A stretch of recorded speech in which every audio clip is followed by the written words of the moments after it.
Bonjour à tous et bienvenue dans cette nouvelle vidéo sur le jeu solo, le Wargame solo. Et aujourd'hui c'est Tally-Ho. Donc Tally-Ho, un jeu solo sur la Seconde Guerre mondiale et plus particulièrement la bataille d'Angleterre. Donc pour tout vous dire, c'est un peu mon dada.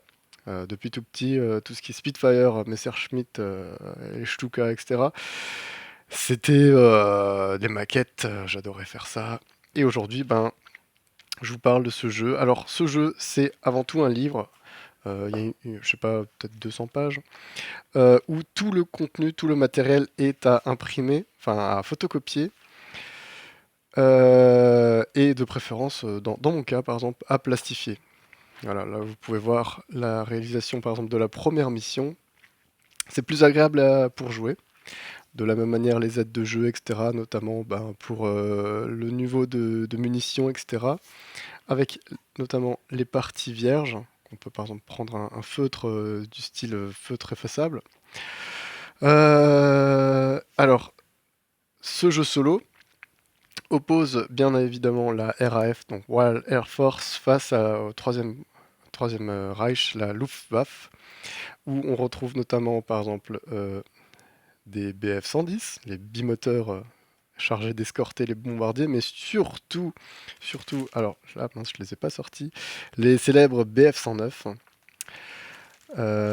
Donc on a des bombardiers du style Dornier ou Junker, etc. On a aussi donc les bombardiers plus légers, donc, comme celui-là, le Ju-87, donc le Stuka.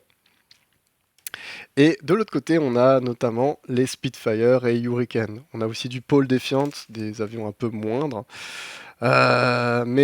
Donc celui qu'on connaît, c'est surtout le Spitfire, Supermarine Spitfire Mk1 pour la bataille d'Angleterre. On a aussi du Hurricane donc, et au bout d'un moment, on avait même les Italiens qui venaient aider les Allemands. Alors ils sont un peu cassés les dents parce que les forces aériennes italiennes n'étaient pas faites pour, on peut dire, le climat de la Normandie, de l'Angleterre. Voilà, pour la petite anecdote, hein, c'était surtout du Fiat, par exemple le CR42, et dans certains cas, ils n'avaient même pas de vitres. Voilà, donc, alors, le jeu est plutôt simple. Donc on est sur un style hexagonal. Ici, par exemple, pour la mission 1, les objectifs sont au niveau des côtes. Donc on a à la fois les bases aériennes anglaises, les stations radars, et ici en fait les objectifs c'est des convois maritimes. Donc voilà, et là on a les différentes bases aériennes allemandes, basées bien sûr en France.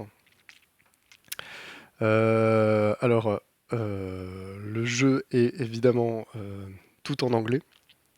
Mais aujourd'hui, si jamais avec Google Lens, etc., des outils de traduction, on peut facilement s'en sortir pour les non-anglophones. Et je tiens quand même à préciser que les règles sont extrêmement simples. Voilà, on a d'ailleurs pas mal de pages d'explication de règles. Donc là, c'est la première mission, celle qu'on voit que j'ai imprimée. Mais sinon, voilà, on a une vingtaine de pages sur les règles et on a surtout en fait un résumé de la situation historique. Ça, c'est génial. Voilà les règles, les différentes chartes, etc. Euh,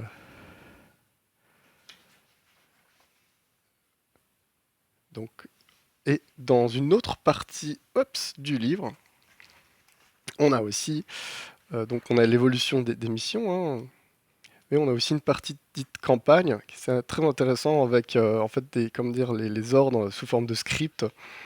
Par exemple, si vous avez réussi, si vous avez gagné seulement une mission à la phase 1, la suite est insérée, donc il faut ajouter ça.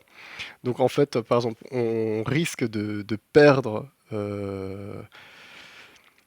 des renforts, etc. Par exemple, je me souviens à un moment, si l'usine de Spitfire est bombardée, ben, on aura moins de Spitfire pour une autre mission, etc. Et par exemple, là on a la mission numéro 14, sur un lancer de dés, on peut obtenir tel et tel type d'avion. Par exemple, sur un 1, on a simplement un Hurricane. Sur un 4, Supermarine, Spitfire, MK1, etc. De la même manière, là, on avait donc les avions italiens. Sur un 5, ils avaient du Fiat G50 Freccia, etc. Et donc, le but, bien sûr, des forces allemandes est de bombarder les objectifs, tandis que le but de la RF est de défendre l'Angleterre à tout prix.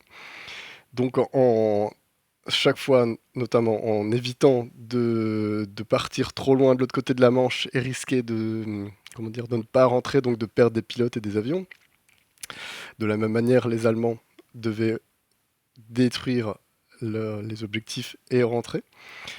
Et ce qui est intéressant, en fait, c'est qu'on a vraiment, comment dire, des manœuvres, notamment au niveau de l'IA, comment dire, enfin, voilà, gérées par l'IA, notamment, encore une fois, avec un D6, par exemple sur un 6, 5 ou 4 pour les Fiat, c'est tous des Fiat, pour les BR20, aller vers l'objectif, etc. Sur un 1, c'est tourner à gauche, sur un 2, tourner à droite.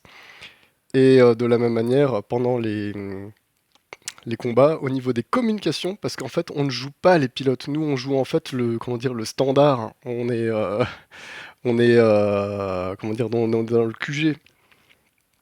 C'est à ce moment-là qu'on peut réussir à communiquer avec les différents équipages, les différents squadrons. Sur un 1-3, ben, pas de communication. Donc en fait, les Spitfire ou les Hurricanes, bah, ils continuent à faire ce qu'ils faisaient en fait. Sur un 4, c'est Move ou Do Not Engage. Et sur un 5+, donc 5 et 6, c'est Move et Engage. Donc ils vont essayer d'engager les avions ennemis. Voilà. Alors, malheureusement, le défaut de ce jeu, c'est qu'il faut imprimer tout soi-même. Bien sûr, les avions, donc j'ai choisi de les plastifier. Hein. Donc là, on a les avions anglais, etc. D'ailleurs, il y a les avions anglais, mais aussi les petits squadrons, comment dire, de pays qui ont choisi, de volontaires, par exemple polonais, américains, canadiens, français, etc., qui ont choisi de rejoindre la Royal Air Force, donc les Italiens, les Allemands.